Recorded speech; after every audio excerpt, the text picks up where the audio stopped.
Good morning everybody, how are you today? Semoga tetap sehat dan semangat belajarnya ya. Baik, pada kesempatan hari ini kita akan mempelajari mengenai mata pelajaran ilmu pengetahuan sosial. Seperti biasa ya murid-murid, nah sebelum kita memulai kegiatan pembelajaran, terlebih dahulu kita awali dengan berdoa. Setelah itu, persiapkan alat tulisnya masing-masing.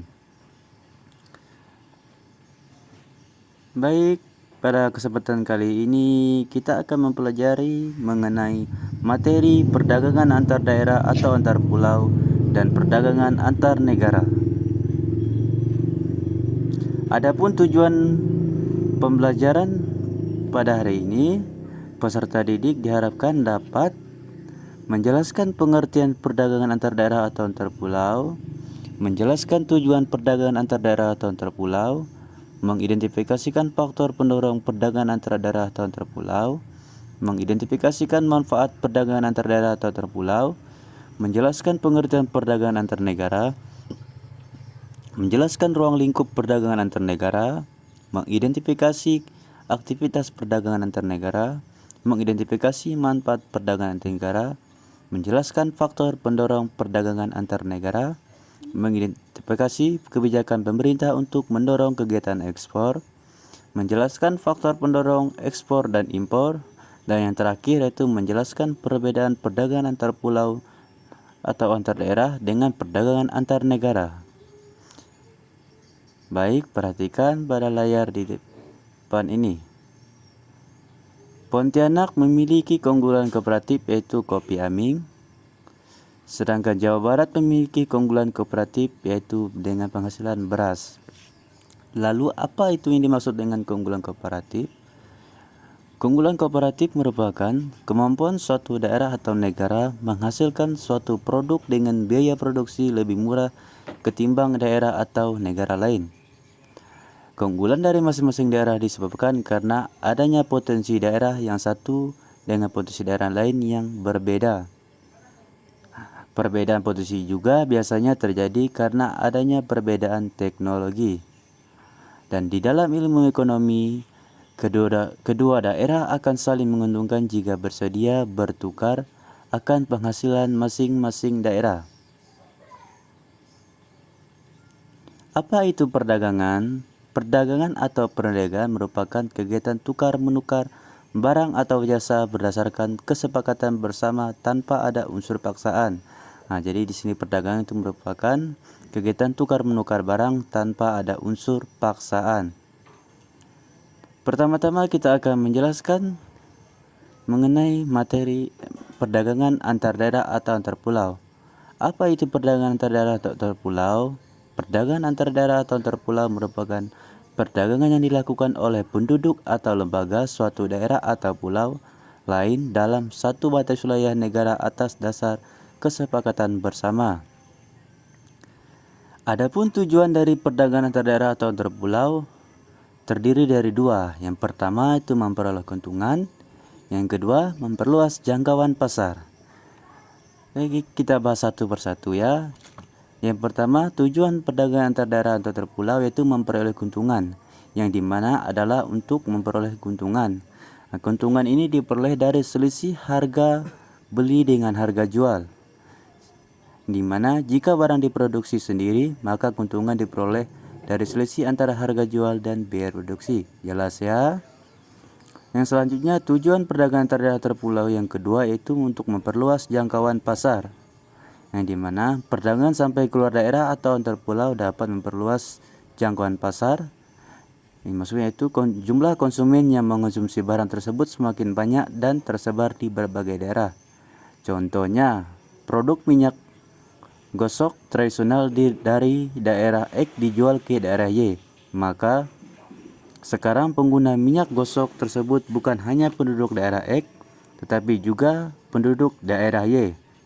Sehingga semakin lama minyak gosok semakin dikenal banyak orang, sehingga pengguna minyak gosok tradisional di daerah Y pun juga meningkat.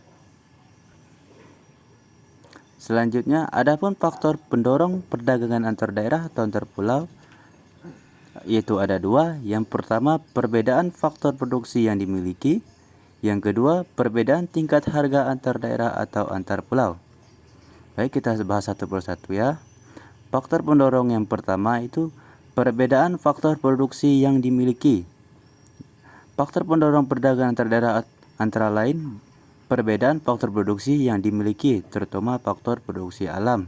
Contohnya, di daerah Kabupaten Sintang, Kalimantan Barat dengan tanah yang subur lebih mungkin memproduksi sayur mayur lebih banyak dan menjual sampai keluar daerah dibandingkan misalnya daerah Kabupaten Melawi, Kalimantan Barat. Faktor pendorong yang kedua yaitu adanya perbedaan tingkat harga antar daerah atau antar pulau. Selain perbedaan kekayaan alam, perbedaan tingkat harga antar daerah atau antar pulau juga mendorong terciptanya perdagangan antar daerah atau antar pulau. Contohnya, di daerah yang kaya akan buah durian, harga durian pasti lebih murah dari daerah lain yang hanya sedikit memiliki pohon penghasil durian. Hal ini juga akan mendorong adanya perdagangan antar daerah atau antar pulau. Adapun manfaat perdagangan antar daerah atau antar pulau terdiri dari tiga. Yang pertama, menyediakan alternatif alat pemuas kebutuhan bagi konsumen. Yang kedua, meningkatkan produktivitas. Yang ketiga, memperoleh kesempatan kerja bagi masyarakat. Kita bahas satu persatu ya. Yang pertama, menyediakan alternatif alat pemuas kebutuhan bagi masyarakat.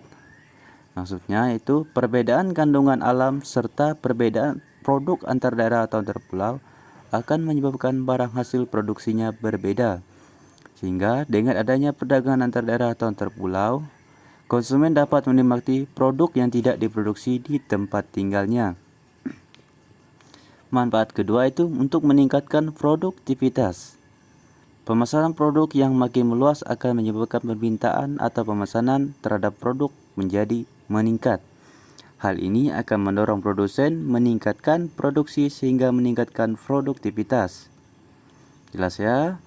Selanjutnya manfaat yang ketiga itu untuk memperoleh kesempatan kerja bagi masyarakat, di mana peningkatan jumlah barang yang diproduksi dalam jumlah besar akan menyebabkan produsen butuh tenaga kerja tambahan, sehingga akan ada lowongan kerja tambahan.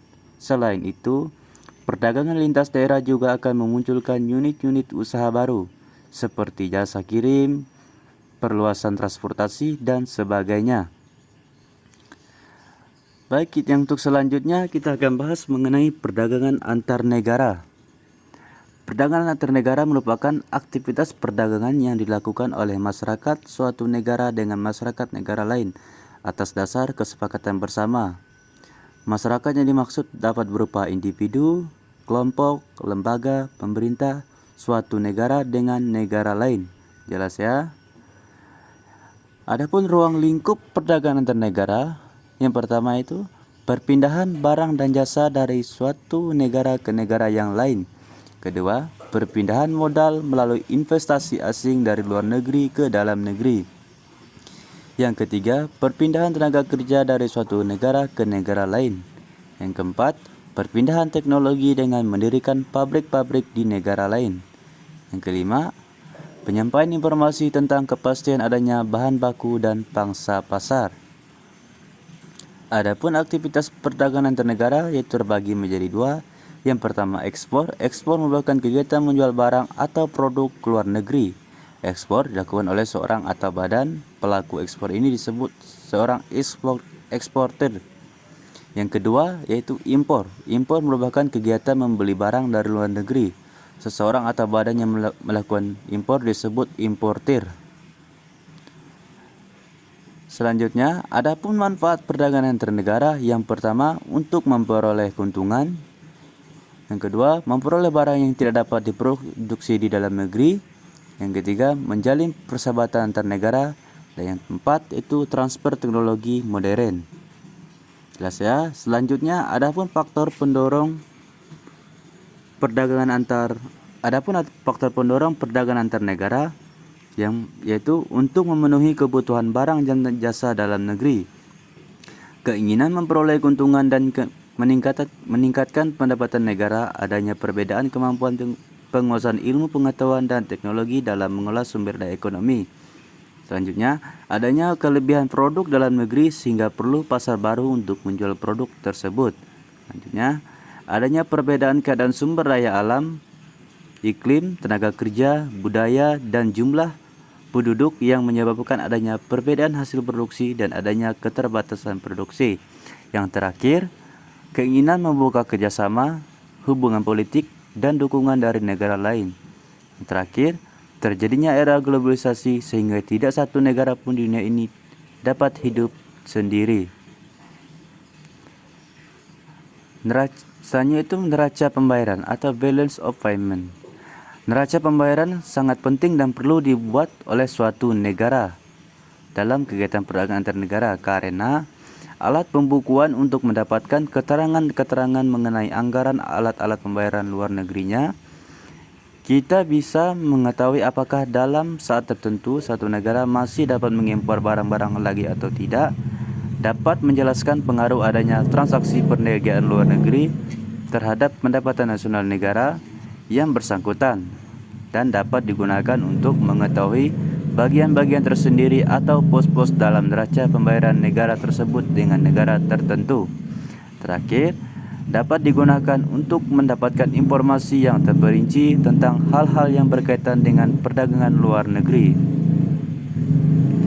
Adapun hambatan perdagangan antar negara antara lain bertujuan untuk melindungi neraca pembayaran dan industri dalam negeri terhadap persaingan luar negeri, yang dimana terbagi menjadi 4, yaitu tarif, kuota, perjanjian pembatasan ekspor, dan perjanjian valuta asing.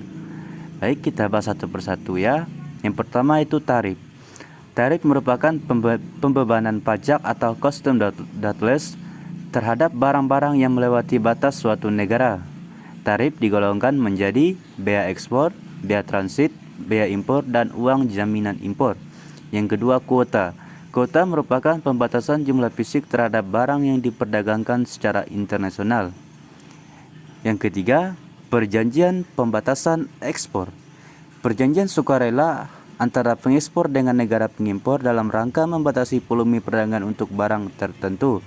Dan perjanjian ini bertujuan untuk melindungi produsen di negara pengimpor dari persaingan internasional. Yang terakhir, yang keempat, yaitu perjanjian valuta asing, di mana pembatasan persediaan mata uang asing oleh bank sentral suatu negara. Dan kebijakan ini bertujuan untuk mengendalikan gangguan aliran modal jangka pendek yang mengganggu stabilitas nilai tukar mata uang negara bersangkutan dan membatasi jumlah mata uang asing yang tersedia, serta menyeleksi barang-barang impor mana yang boleh masuk negara tersebut.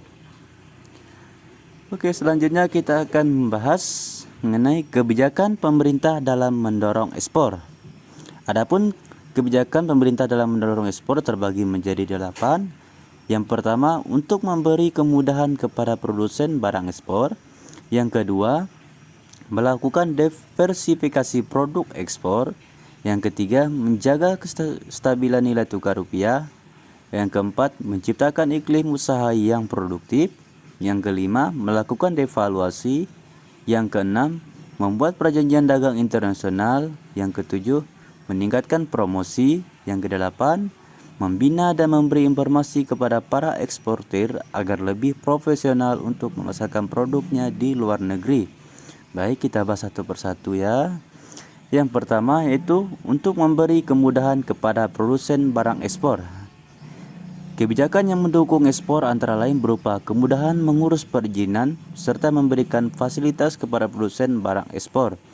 Fasilitas tersebut merupakan pemberian bantuan teknologi, pelatihan inovasi produk, bantuan kredit dengan bunga rendah.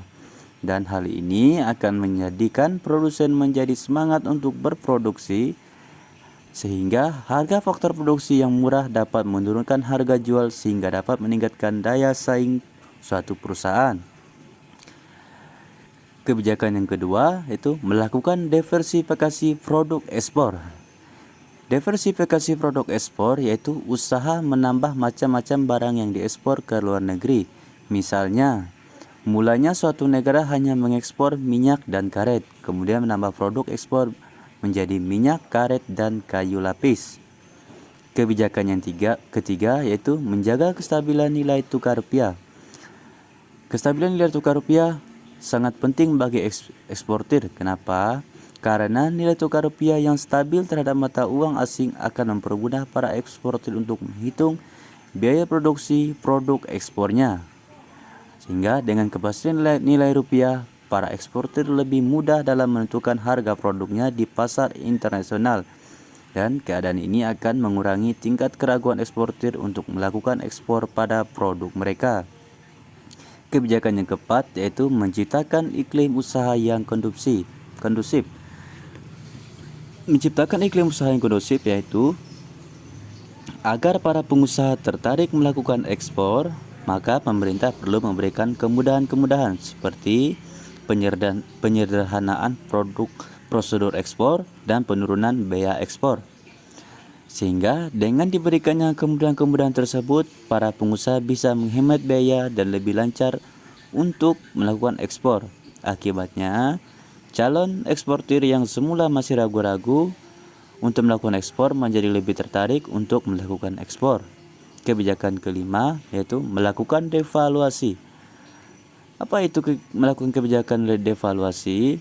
Devaluasi yaitu merupakan kebijakan moneter yang diambil pemerintah untuk melakukan penurunan nilai mata uang dalam negeri terhadap mata uang luar negeri, khususnya pada mata uang asing yang sangat berpengaruh dalam perdagangan antar negara.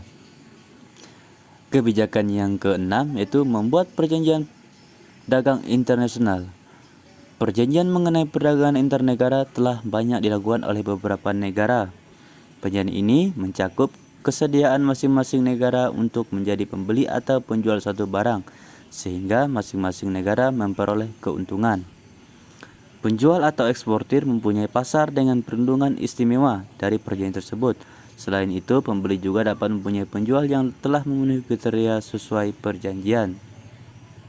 Kebijakan yang ketujuh yaitu untuk meningkatkan promosi. Promosi dapat berupa kegiatan pameran dagang, festival olahraga, seni maupun kegiatan lainnya yang dapat berfungsi sebagai promosi. Promosi dagang tersebut dilakukan oleh individu, lembaga swasta maupun pemerintah. Pemerintah dapat menangani promosi dan pusat informasi dagang di luar negeri. Contohnya, kantor-kantor pusat promosi dagang Indonesia atau Indonesian Trade Promotion Center atau ITVC yang mengusahakan agar produk-produk Indonesia dikenal di luar negeri. Pemerintah telah mengusahakan membuat berbagai kebijakan terkait dengan ekspor untuk mendorong berkembangnya produsen dalam negeri. Akan tetapi, pada pelaksanaannya terdapat pula beberapa hal yang dapat mempengaruhi lancar atau tidaknya perkembangan ekspor suatu negara. Jelas ya? Dan yang terakhir yaitu untuk membina dan memberi informasi kepada para eksportir agar lebih profesional untuk memasarkan produk di luar negeri. Hal ini dilakukan untuk meningkatkan ekspor. Pemerintah sebaiknya mendirikan wadah sebagai sarana pembinaan dan pemberian informasi bagi para eksportir asal Indonesia. Melalui wadah tersebut, pemerintah bisa melakukan pemasukan tentang kegiatan ekspor. Jelas ya? Tentunya kita akan membahas apa itu ekspor. Ekspor merupakan kegiatan menjual barang atau produk ke luar negeri. Ekspor dilakukan oleh seseorang atau badan. Pelaku ekspor ini disebut eksportir. Tujuan utama kegiatan ekspor adalah untuk memperoleh keuntungan. Dan barang yang akan diekspor akan dibayar oleh pihak pembeli dengan alat pembayaran berupa mata uang asing atau mata uang luar negeri. Contohnya seperti dolar. Mata uang asing ini selanjutnya ditukarkan menjadi rupiah pada bank dalam negeri. Dan mata uang asing ini ditampung oleh pemerintah dan disebut sebagai devisa negara. Devisa yang terkumpul akan digunakan untuk membiayai impor. Adapun faktor pendorong ekspor yang pertama, keadaan pasar luar negeri, yang dimana besar atau kecilnya permintaan dan penawaran dari berbagai negara dapat mempengaruhi harga di pasar dunia. Kedua, keuletan eksportir untuk menangkap peluang pasar, di mana seseorang eksportir harus pandai menangkan dan memanfaatkan peluang pasar. Dengan kepandaian tersebut, mereka dapat memperoleh wilayah pemasaran yang luas. Yang ketiga, kondisi sosial, ekonomi, politik suatu negara. Ketika tidak ada kestabilan pada salah satu bidang, maka bidang lain akan terpengaruh. Contohnya, negara tujuan ekspor sedang mengalami kerusuhan politik berupa perang antar suku. Jelas ya? Adapun tujuan dan manfaat dari ekspor, yang pertama untuk mengendalikan harga produk, yang kedua menumbuhkan industri dalam negeri, yang ketiga menambah devisa negara, dan yang keempat untuk memperbanyak lapangan pekerjaan. Selanjutnya kita membahas apa itu impor. Kegiatan impor merupakan kegiatan membeli barang dari luar negeri. Seseorang atau padanya melakukan impor disebut importir. Seseorang importir membayar barang yang ia beli dengan mata uang asing. Importir dapat menggunakan uang rupiah karena dengan mata uang asing di bank dalam negeri. Selanjutnya digunakan untuk membayar barang yang diimpor, dan barang-barang yang diimpor oleh Indonesia terdiri dari dua macam, yaitu yang pertama barang migas, terdiri dari minyak tanah, bensin, solar, dan gas LPG. Sedangkan untuk barang non-migas terdiri dari karet, kopi, ikan, kayu lapis, kelapa sawit, serta bahan tambang non-migas seperti nikel dan batu bara. Adapun faktor pendorong impor, yang pertama, ketidakmampuan suatu negara memproduksi barang yang dibutuhkan di dalam negeri. Yang kedua, ketidaksediaan sumber daya alam, dan yang ketiga, kekurangan teknologi produksi. Adapun tujuan dan manfaat dari impor, yang pertama, memperoleh barang dan jasa yang tidak bisa dihasilkan oleh negara karena faktor geografis maupun keterbatasan lainnya. Yang kedua, memperoleh bahan baku. Yang ketiga, memperoleh teknologi modern. Yang keempat, memenuhi kebutuhan masyarakat yang tidak tersedia di dalam negeri. Dan yang kelima, mempererat hubungan antar negara. Baik, jelas ya. Selanjutnya kita akan membahas mengenai apa itu perbedaan perdagangan antar daerah atau antar pulau dan antar negara. Perbedaannya terbagi menjadi tiga. Yang pertama, peluang perdagangan yang lebih luas. Yang kedua, adanya kedaulatan bangsa. Dan yang ketiga, penggunaan kurs tukar. Baik, kita bahas satu persatu ya. Yang pertama itu peluang perdagangan yang lebih luas, yang dimana pada perdagangan antar negara, satu negara dapat menjual barang atau jasanya ke negara lain dan bisa membeli barang atau jasa dari negara lain. Dalam perdagangan antar daerah atau antar pulau, kita hanya dapat melakukan perdagangan antar daerah atau antar pulau dalam lingkup satu negara. Dan jika tidak ada perdagangan antar negara, orang Indonesia tidak bisa memiliki mobil, orang Amerika belum dapat makan pisang, dan seluruh dunia tidak dapat menikmati film Hollywood dan lain sebagainya. Faktor perbedaan yang kedua yaitu adanya kedaulatan bangsa. Pada perdagangan antar negara, bangsa-bangsa dapat mengatur aliran barang atau jasa, tenaga kerja, dan keuangan. Negara-negara menunjukkan kedaulatannya di sini. Sementara di perdagangan domestik, aliran perdagangan berjalan secara bebas tanpa regulasi yang berarti dari negara. Perbedaan yang ketiga yaitu penggunaan kurs tukar. Dalam melakukan perdagangan antar negara, negara-negara melakukan kurs tukar yang berbeda-beda. Ini berbeda dengan perdagangan domestik yang hanya menggunakan satu kurs tukar, yaitu hanya menggunakan rupiah. Dan di perdagangan negara juga membutuhkan sistem keuangan antar negara yang dapat memastikan kelancaran aliran mata uang. Ini apa yang maksud dengan kurs jual? Kurs jual merupakan kurs yang diberikan oleh bank apabila bank menjual mata uang asing. Sedangkan kurs beli merupakan kurs yang diberlakukan oleh bank apabila bank membeli mata uang asing. Jelas ya? Baik anak-anak semuanya, materi pada hari ini sudah berakhir.